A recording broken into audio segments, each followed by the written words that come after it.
గంజాయి అక్రమ రవాణాపై అనకాపల్లి జిల్లా పోలీసులు ఉక్కుపాదం మోపుతున్నారు. తాజాగా సబ్బవరం పోలీసులు 77 బస్తాల్లో 169 కిలోల గంజాయిని పట్టుకున్నారు. 3 నిందితుల్ని అదుపులోకి తీసుకున్నారు. ప్రధాన నిందితుడు పరారీలో ఉన్నాడు. వీరి దగ్గర నుంచి ఓ కారు, ద్విచక్ర వాహనంతో పాటు 3 సెల్ ఫోన్లు స్వాధీనం చేసుకున్నారు. పోలీసులు కేసు నమోదు చేసి దర్యాప్తు చేస్తున్నారు.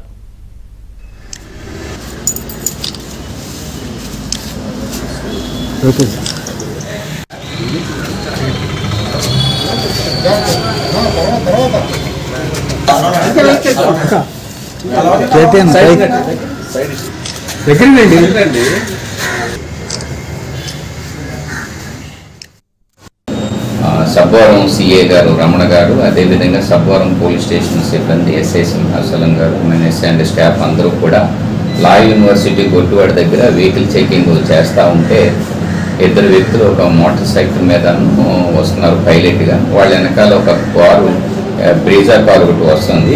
ఏపీ 39 kg 6112 కారు తోటి వస్తుంది. ముందు వీళ్ళని ఆఫ్ చేశారు. వీళ్ళని ఆఫ్ చేసి మాట్లాడుతూ ఉండగా మీన్వైల్ కారు పోలీసు వారిని చూసి వెనక్కి పారిపోవడానికి ప్రయత్నం చేస్తున్నారు. అప్పుడు చేసి పట్టుకుంటే ఈ యొక్క బ్రీజా కారు డ్రైవర్ సీట్ పక్కన ఫ్రంట్ సీట్లో కూర్చున్న ఆసామి పారిపోయాడండి. అప్పుడు డ్రైవర్ని ఆఫ్ చేసి తరువుగా ఇంట్రాగేషన్ చేస్తే ఈ కారులో గంజా ఉందని చెప్పారు. సుమారు ఇందులో మేము సీజ్ చేసినటువంటి గంజా దాదాపుగా 77 ప్యాకెట్స్ ఉన్నాయండి. ఇది 169.39 kgs ఆఫ్ ఈ గంజా. దీని వర్త్ 8,37,000.